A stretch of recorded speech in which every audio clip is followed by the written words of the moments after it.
Hello. Yes, Vijay sir. आ रही है, मेरी आवाज आ रही है? Yeah, thank you, sir. Sir, meanwhile, all the participants are joining. We have a very small video about our group. With your permission, can we play that video? या sure sure. Thank you, sir. The video is.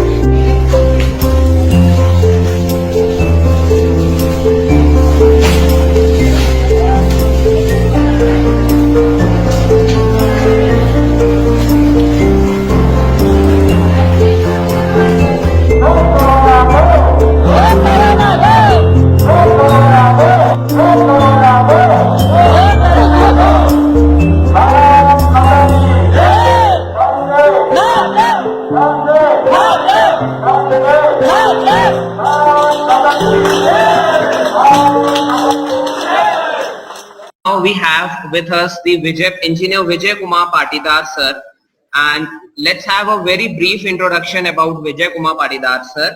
He is a motivational speaker and mentor for youth and children.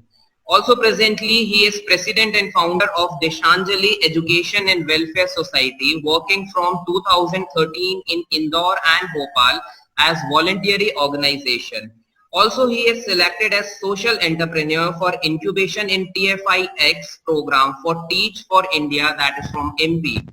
Also, and he is associated with lots of social working organization and entrepreneur. Also, he has delivered many lectures over the country and shared the stage with many eminent speakers and politicians. Like day before yesterday only, he was the speaker with Dr. Mohan Yadav, Honorable Minister of Higher Education, Government of MP. Without wasting time, I request you, Vijay sir, to please proceed with your session. Thank you, sir. Thank you, Mr. Sir. I think everyone is comfortable with English and Hindi. Yes, sir. है ना? Okay, तो शुरुआत करते हैं अपन topic से पहले कि social entrepreneurship की हम बात कर रहे हैं कि सोशल एंटरप्रेन्योरशिप हमारे करियर में कैसे एक ऑप्शन बन सकता है। तो उससे पहले हम शुरू करेंगे कि एंटरप्रेन्योरशिप शब्द जो है, इसकी डेफिनेशन जो हम लोग बुक्स में पढ़ते हैं और सारी चीजें दिखते हैं, आज के टाइम में बहुत फैशनेबल चीज हो गई है।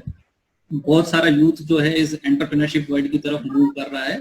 बट मैं सबको एक चीज सजेस्ट करूंगा कि it's not easy to read. जैसे उसको मैं सिंपल कहूँ कि जितना कठिन उसको पढ़ना है उतना ही करना भी मुश्किल है कि एंटरप्रेन्योरशिप वर्ड अपने आप में कितना इंपॉर्टेंट है।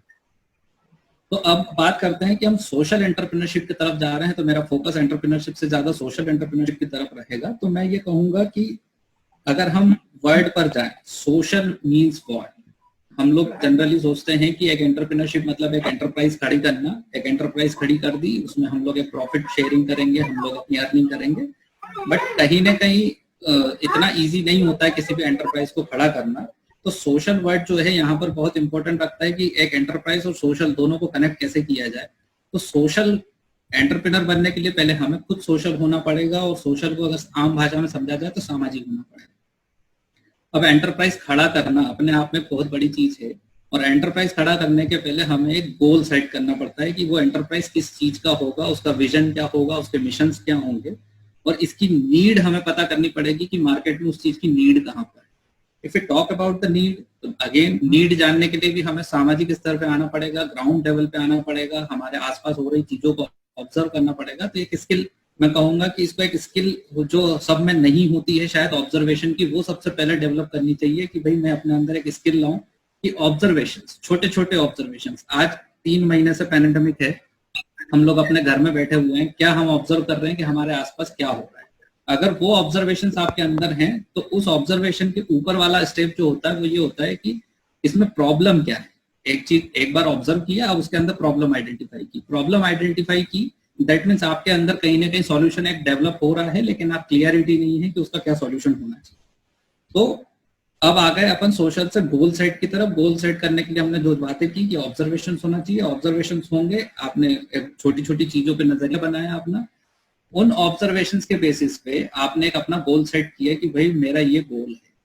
अब उस गोल में कितनी प्योरिटी है, वो प्योरिटी आपको एक सोशल एंटरप्रेन्योर बनाने के लिए हमेशा रिक्वायर्ड होगी, क्योंकि सोशल एंटरप्रेन्योर्स, अगेन फिर फोकस कर रहा हूँ कि सोशल शब्द के ऊपर है, तो वो क्लियरिटी और उतनी प्योरिटी दोनों चीज उसके अंदर होनी चाहिए। गोल सेट हो गया अगर आपका, तो अब आपके अंदर बहुत सारी ऐसी स्किल्स हैं जिनकी आपको जरूरत पड़ेगी, और कुछ स्किल्स ऐसी होती हैं जिसको सीखा नहीं जाता, वो अपने आप जब करने जाएंगे तो आ जाएंगे। एक लीडरशिप स्किल है जो हम लोग कोशिश करते हैं कि हम लोग कहीं जाएं, ट्रेनिंग ले लें और आ जाएगी, तो ये चीजें वैसी नहीं है। ये बहुत चीजें हैं जो आपको कम्युनिटी में काम करने के बाद समझ में आती हैं, तो उस पर फोकस करेंगे। मैं वापस टॉपिक के ऊपर एक बार आता हूँ। करियर ऑप्शन हमने उसमें ऐड किया है कि करियर ऑप्शन क्यों, तो एक प्रश्न है यहाँ पर कि हम लोग क्यों सोशल एंटरप्रेन्योरशिप को अपना एक करियर ऑप्शन देखना चाह रहे हैं। कारण है आज के टाइम में जॉब्स की जो रिक्वायरमेंट है मार्केट के अंदर, वो कहीं ना कहीं एक स्टूडेंट और कैंडिडेट तक नहीं पहुंच पा रही है, या अपनी ऑटोमेशन इतना हो चुका है कि जो लेबर है आज के टाइम में उसकी रिक्वायरमेंट बहुत कम है। तो कहीं ना कहीं आदमी सोचता है कि मैं जॉब की तरफ मूव करूंगा तो मुझे जॉब मिलेगी या नहीं मिलेगी, सर्टेनिटी है या नहीं है। तो उस सर्टेनिटी को बनाने के लिए अब अभी हमने 3 महीने में देखा कि लोग अपने गांव की तरफ वापस चले गए, अपने अपने घर की तरफ वापस चले गए, अपने शहरों की तरफ वापस चले गए। तो क्या अब इनके पास ऑप्शंस हैं वहां पर जाकर के कुछ काम करने के लिए? अगर नहीं है तो वो ऑप्शंस कैसे बनेंगे, कहाँ से आएंगे? तो यहाँ हमारे लिए एक बहुत बड़ी अपॉर्चुनिटी आती है कि अगर आप एक सोशल एंटरप्रेन्योर बनना चाहते हैं तो आपके पास अभी सबसे बेस्ट ऑफ टाइम है। आप छोटी छोटी प्रॉब्लम्स आइडेंटिफाई करिए, एक सेट ऑफ स्किल आइडेंटिफाई करिए जिसकी आपको जरूरत है, उस टाइप के लोगों को ढूंढिए और उन लोगों को उस स्किल के साथ कनेक्ट कर करके वहां पे काम शुरू कर दीजिए। तो ये हो गया एक छोटी सी चीज। अब एक मिथ कह सकता हूं मैं जो लोगों के अंदर आता है सोशल एंटरप्रेन्योरशिप का, जिसको रिलेट करते हैं एनजीओ सेक्टर से। कि हम लोग कई बार बात करते हैं कि ये एक एनजीओ है और एक बहुत बढ़िया काम कर रहा है, एंड एक जनरल इमेज हमारे अंदर जो बनती है कि एनजीओ बहुत अच्छे प्रॉफिट मेकिंग होते हैं और काफी अर्निंग कर रहे होते हैं। तो ये एक मार्केट सिनेरियो जो बना हुआ है, एंड नो डाउट इसमें कोई शक नहीं है कि ये हो रहा है मार्केट में। लेकिन फिर बात वही आती है प्योरिटी, जिसकी बात कर रहे हैं कि एक प्योरिटी होनी चाहिए जिसको लेकर के। तो एक्जैक्टली सोशल एंटरप्रेन्योर उसी को कहा जाएगा जो एक प्योर एम्बिशन के साथ काम करे।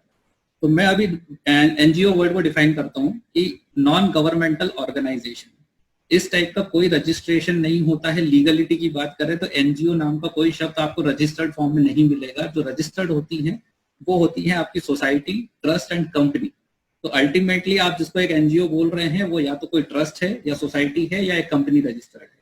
अब बात आती है कि वो प्रॉफिट मेकिंग है या नॉन प्रॉफिट मेकिंग है। वो एक सबसे इंपॉर्टेंट चीज होती है। आप उसकी अगर प्योरिटी की बात करें तो आप इस चीज से जज कर पाएंगे कि वो एक प्रॉफिट मेकिंग कंपनी है, प्रॉफिट मेकिंग एनजीओ है या फिर ट्रस्ट है।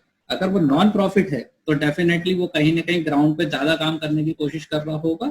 एंड अगर प्रॉफिट मेकिंग है तो भी आप उसको अलग नजरिए से देखेंगे कि वो कितना प्रॉफिट शेयर कर रहा है, वो आपको एक बार आइडेंटिफाई करना पड़ेगा। तो अगर हम करियर की बात करें कि मैं सोशल एंटरप्रेन्योर बनूंगा तो सारी चीजें समाज सेवा की तरफ चली जाएंगी, तो मेरी अर्निंग क्या होगी, मेरी ऑर्गेनाइजेशन की अर्निंग क्या होगी, तो वो आपको डिसाइड करना है। एंड आपकी अर्निंग भी उसका एक प्रॉफिट शेयरिंग में नहीं आता है। Profit sharing is other thing कि आपकी ओवरऑल कंपनी ने कितना प्रॉफिट अर्न किया। आपकी सैलरी उसमें कैलकुलेटेड है, वो प्रॉफिट नहीं होता है। प्रॉफिट एक है जो सब कुछ कट करने के बाद, आपका पूरा काम कंप्लीट होने के बाद, पूरी प्रोजेक्ट कंप्लीट होने के बाद जो बचता है। तो आपको ये फोकस करना है। मेरे ख्याल से आपने 2-4 चीजें भी हमारी क्लियर हुई कि सोशल एंटरप्रेन्योरशिप में सोशल वर्ड कितना इंपॉर्टेंट है। ऑर्गेनाइजेशन बनाने के लिए हमें अपने गोल सेट करने होंगे, तो गोल की क्लियरिटी कहाँ से आएगी? गोल की क्लियरिटी आ गई तो हमारे पास जो मार्केट में ऑप्शंस दिखाई देंगे कि एनजीओ हम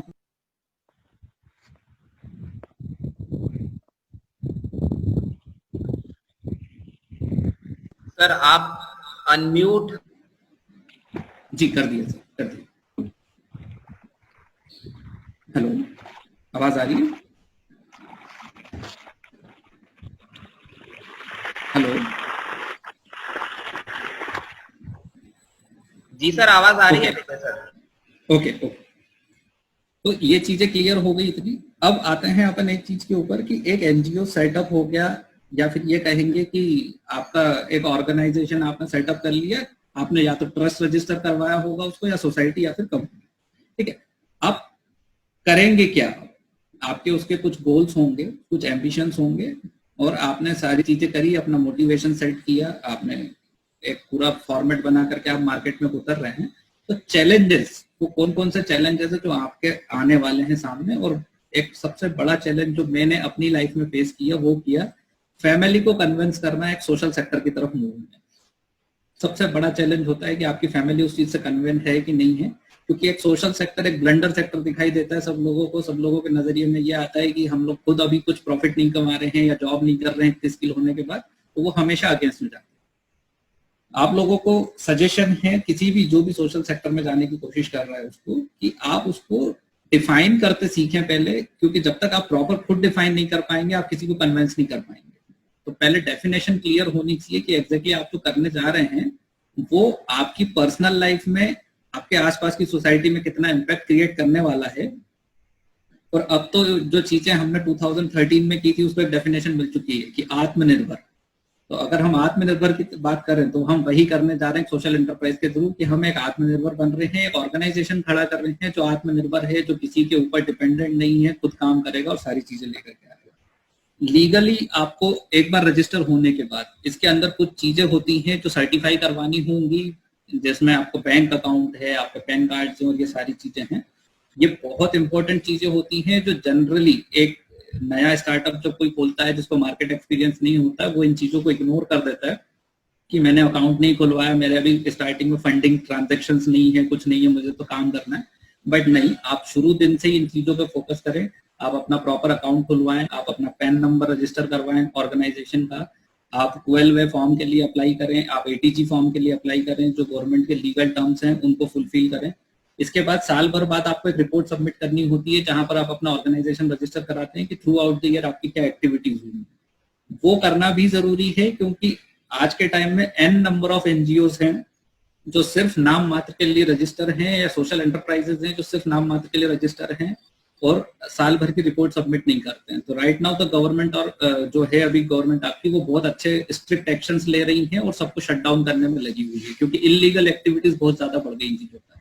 तो हम लोगों को अगर अच्छा काम कर रहे हैं और ऐसी चीजों से बचना है कि आने वाले टाइम में हमारे ऊपर कोई एलिगेशन ना हो। एलिगेशन इस टाइप का होता है कि आपने आज तक रिपोर्ट ही सबमिट नहीं की, ये एलिगेशन नहीं होगा कि आप क्या कर रहे हो। तो इसमें फॉल्ट हमारा ही है कि हमने टाइम टू टाइम सारी चीजें सबमिट नहीं की। तो रिपोर्ट कैसे बनेगी? तो एक किसी भी चीज को हम लोग जो देखते हैं डे टू डे लाइफ में प्रैक्टिस में, कि हम लोगों ने आज क्या किया उसको नोट डाउन करें सारी चीजों को, कि हमारी एक्टिविटी का नाम क्या है, उसका पर्पस क्या है, वो एक्टिविटी क्यों की गई, उस एक्टिविटी के पीछे आने वाले एक्सपेंसेस कौन कौन से होंगे, कितने लोग उस एक्टिविटी के अंदर पार्टिसिपेट करेंगे, and at the end who are the people जो बेनिफिटेड होंगे इस चीज।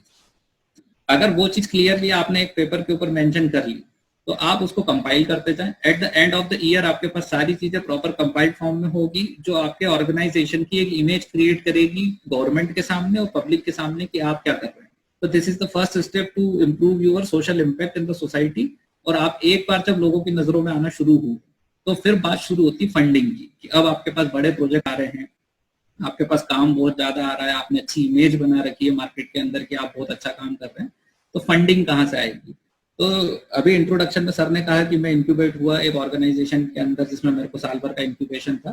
तो इस टाइप के इंक्यूबेशन प्रोग्राम कई ऑर्गेनाइजेशंस के चलते हैं, जिसमें आपकी टाटा, विप्रो, इनके अपने अपने इंक्यूबेशन प्रोग्राम चलते हैं साल भर में, जिसमें आप लोग को वो फंडिंग भी मिलती है और इसके साथ में ये लोग ट्रेनिंग भी देते हैं कि आपको अपने ऑर्गेनाइजेशन को कैसे ग्रो करना है। तो if you are finding option कि मैं अपने ऑर्गेनाइजेशन को स्केल कैसे करूंगा, इसको और लंबे स्तर पे कैसे लेके जाऊंगा, मैंने एक छोटी सिटी से अगर स्टार्ट किया है, छोटे गांव से स्टार्ट किया है, तो मैं इसके मल्टीपल फॉर्म्स कैसे बनाऊंगा कि आज मैं एक गांव में काम कर रहा हूँ, मैं 100 गांव में काम करना चाहता हूँ, तो क्या क्या चीजें होंगी जिसके थ्रू जा पाएंगे।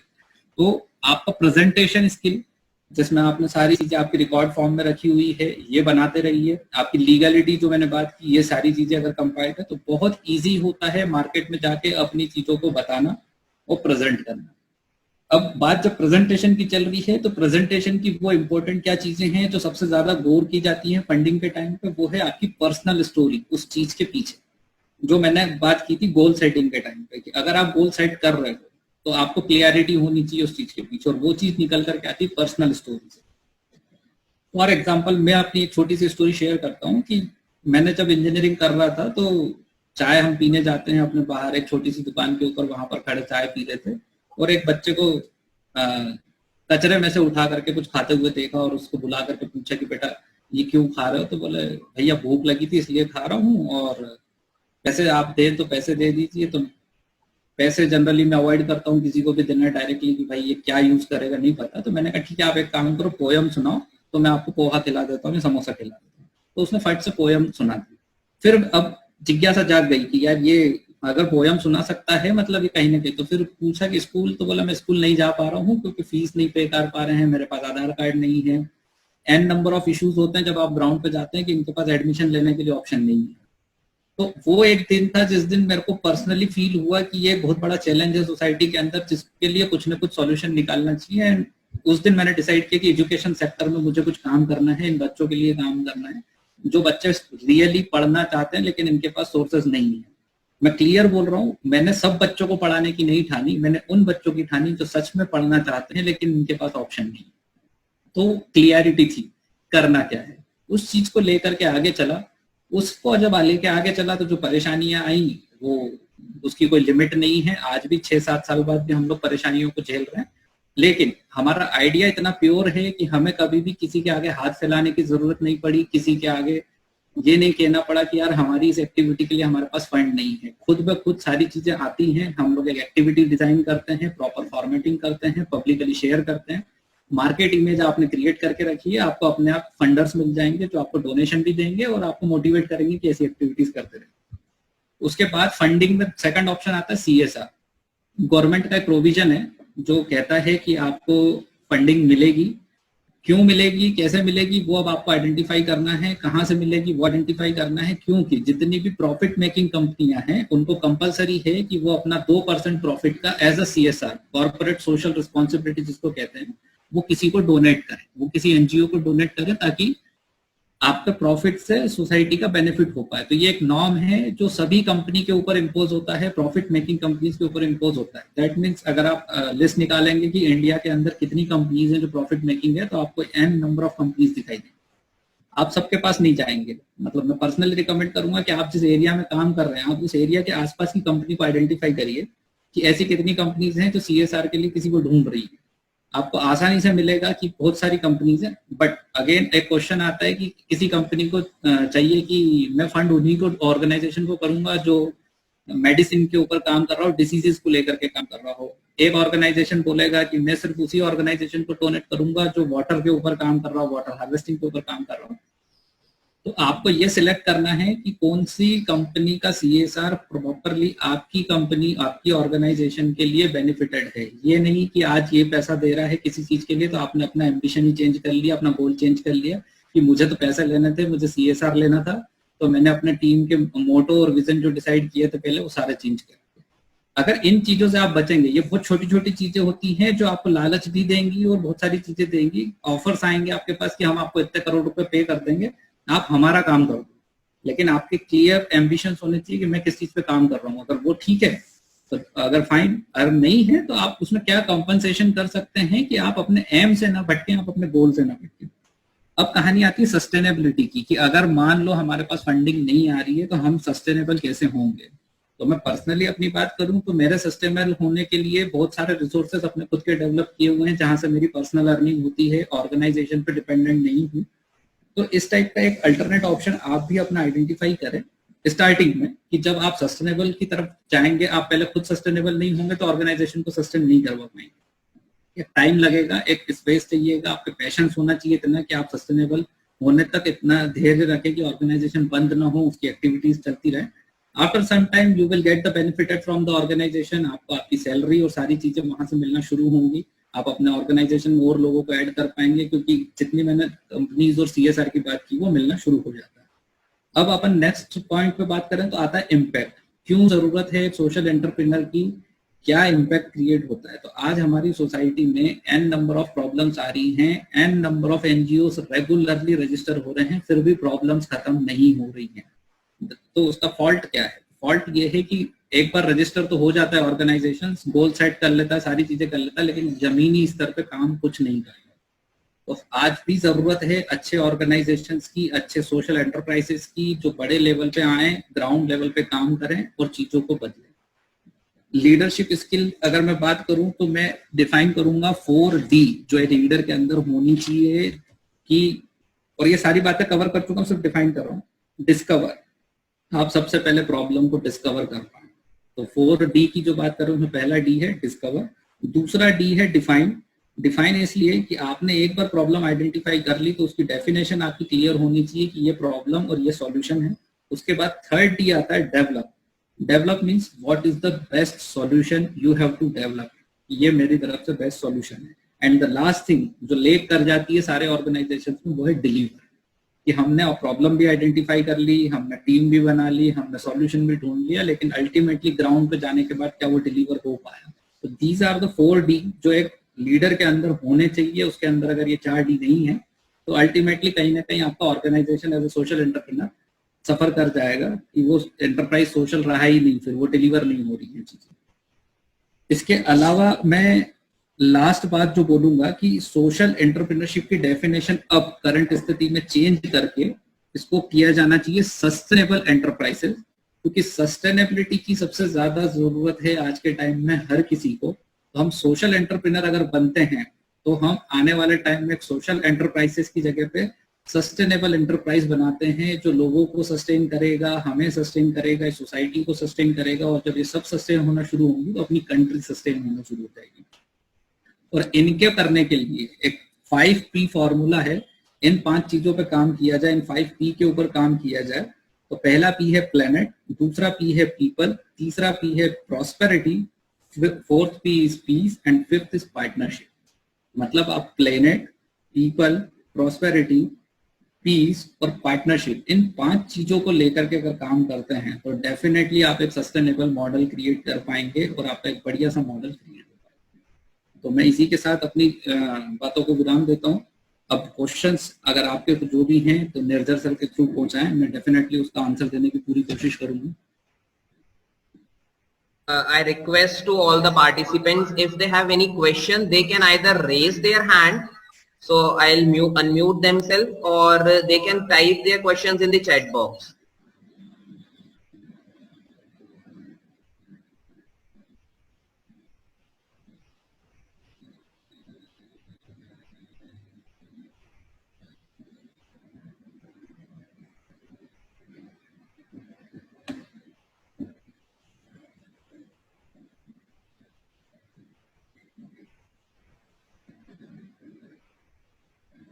नेजर सर, जब तक आपके अगर क्वेश्चन रेज हुआ हो तो आप पूछ लीजिए। नेजर सर, जब तक आपके अगर क्वेश्चन रेज हुआ हो तो आप पूछ लीजिए।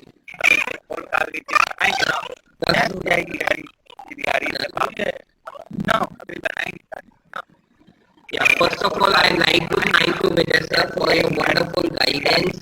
और आपने जो मार्गदर्शन दिया है सोशल एंटरप्रेन्योर्स के लिए, वो हम उम्मीद करते हैं हमारे जो Vijay sir for your wonderful guidance, almost basic मार्गदर्शन दिया है। और इसी के साथ साथ मेरा एक पर्सनल क्वेश्चन है कि बहुत सारे लोग ये बोलते हैं कि सोशल एंटरप्रेन्योर और इसी के साथ एनजीओ, मेरा एक पर्सनल क्वेश्चन है कि वो लोग अपनी ब्रेड अर्न कैसे कर सकते हैं सोशल एंटरप्रेन्योर हम बनते हैं, because ultimately non profitable organization है, तो वो लोग अपनी ब्रेड अर्न कैसे कर सकते हैं सर? बिकॉज अल्टीमेटली अगर हम यहाँ पे हमारी जो टारगेट ऑडियंस है यूथ है, उसके बाद आप भी इतने यंग हैं, और हम अगर हमें बात आती है अपने एक्सपेंसेस को मीट करने के लिए, तो हम वो कैसे मीट कर पाएंगे? सर, इसका सिंपल सॉल्यूशन अगर मैं दूं तो local people, local problem and local solution, अगर ये चीज हम लोग मीट कर पाते हैं तो हमारी ब्रेड बटर, और अगर मैं शुद्ध हिंदी में बोलूं कि रोटी, कपड़ा और मकान, तो तीनों चीज पूरी हो जाती है। और ये पर्सनल एक्सपीरियंस है मेरा कि जब हम किसी मॉडल के साथ काम करते हैं या किसी प्रोजेक्ट पे काम करते हैं तो वहाँ के लोकल लोगों के साथ अगर काम करते हैं, पर्टिकुलरली हम बाहर से रिसोर्सेज का यूज ना करके हम लोकल के साथ जाएंगे, तो हमारे एक्सपेंसेस अपने आप इतने डाउन हो जाते हैं कि हम लोगों को फिर पर्सनली जो आप ब्रेड और बटर की बात कर रहे हैं वो शायद सोचने की जरूरत नहीं पड़ती। Okay, thank you, sir. From the participants, do we have any questions? I think there is a question from Utpal Agrawal. He is asking कि what changes you want in today's education system. Okay. प्रबल बहुत critical question है and everyone is asking this questions कि education system में आज आप क्या change देख रहे हैं या देखना चाहते हैं.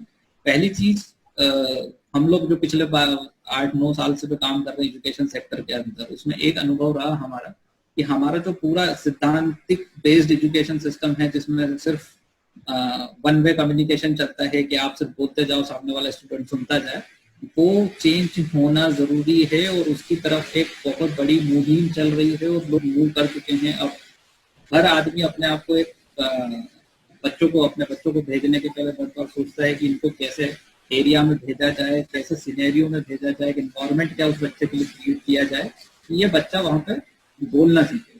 और इसका एक शॉर्ट अगर आंसर दें कि अब एजुकेशन सिस्टम में क्या चेंज आना चाहिए, तो education should be sustainable education, तो उस बच्चे को सस्टेन होना सिखाए, अपनी लाइफ में सस्टेनेबिलिटी कैसे मेंटेन करनी है वो सीखा है. आज पैंडेमिक में कितने लोगों की जॉब जा रही है, लोग इस चीज पे सबसे ज्यादा परेशान है कि मेरे पास डॉक्टरेट है, मेरे पास मास्टर है, बट मेरी जॉब खतरे में है, मैं क्या करूं. मैं पिछले 10 साल से अच्छी मतलब they have good package, 10-10 lakh के पैकेज के बाद भी आज सस्टेनेबिलिटी की प्रॉब्लम फेस कर रहे हैं. तो जो एजुकेशन में फोकस कर रहा हूँ जो होना चाहिए वो एक सस्टेनेबल एजुकेशन होना चाहिए जिसमें हम हर बच्चे को ये प्रैक्टिस करें.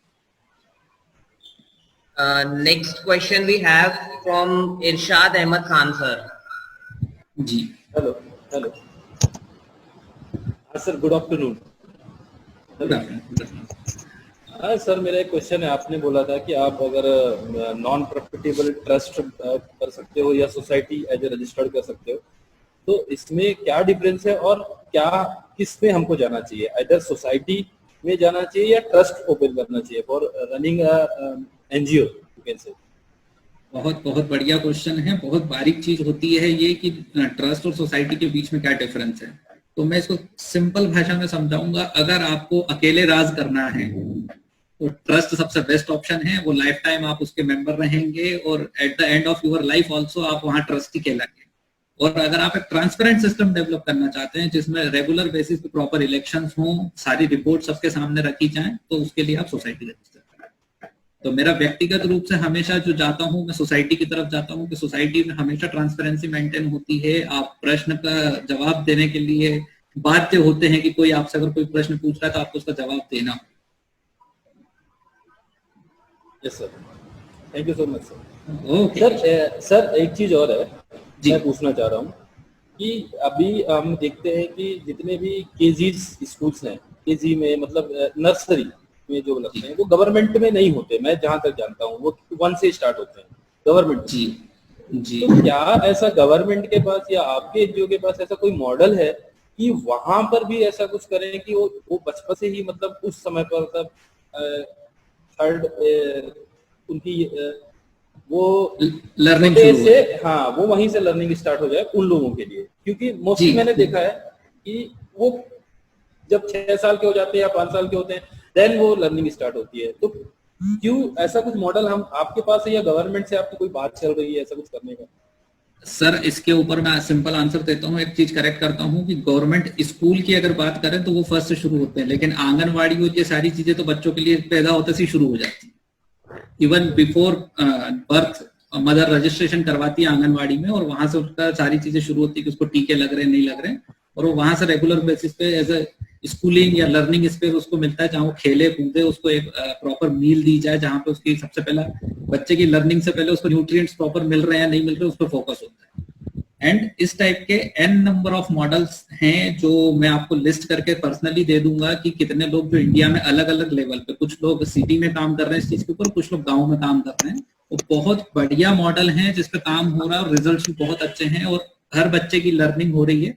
और उसकी एक खास बात और बता दूं कि वो ना स्कूल है ना कुछ है, वो सिर्फ एक लर्निंग सेंटर है जहाँ पे शायद स्कूल बच्चे की उम्र के हिसाब से नहीं उसकी क्लास डिसाइड की जाती है, उसकी लर्निंग कैपेसिटी के हिसाब से उसको इम्प्रूव किया जाता है कि अब इसका लेवल 1 कंप्लीट हो गया, इसके लेवल 2 पे इसको शिफ्ट करना चाहिए. तो डेफिनेटली इस टाइप के एजुकेशन सिस्टम्स एग्जिस्ट कर रहे हैं और बहुत सारे ऐसे प्रोजेक्ट्स हैं जो गवर्नमेंट के साथ काम भी कर रहे हैं। उत्तर प्रदेश और लखनऊ में कुछ हैं हमारे पहचान के जो दोस्त हैं, वो लोग काम कर रहे हैं।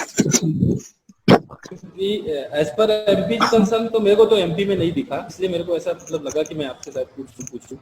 जी सर, हम लोग एमपी के अंदर भी काम कर रहे हैं, इवन भोपाल के अंदर भी इस चीज के ऊपर काम चल रहा है। तो अगर आप भोपाल आए या फिर मैं आपको डिटेल्स डेफिनेटली शेयर करूंगा, आपको मेरा नंबर मैं अभी इसी पे टाइप कर देता हूं, तो आप मेरी मेल आईडी पे या इस नंबर पे मुझे व्हाट्सएप करेंगे तो मैं आपको डिटेल शेयर करूंगा।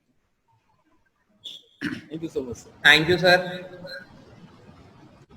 We are left with 6 more minutes, and I want to thank all the participants for patiently listening to the speaker, and also we have seen that no one has left the talk, and we are having the full 100 capacity of the Sage of the Zoom meeting, and that is also the house full. And as a token of appreciation, we have a small certificate from the Sage group to you, Vijay sir. I'm just sharing that. Thank you, sir. Thank you.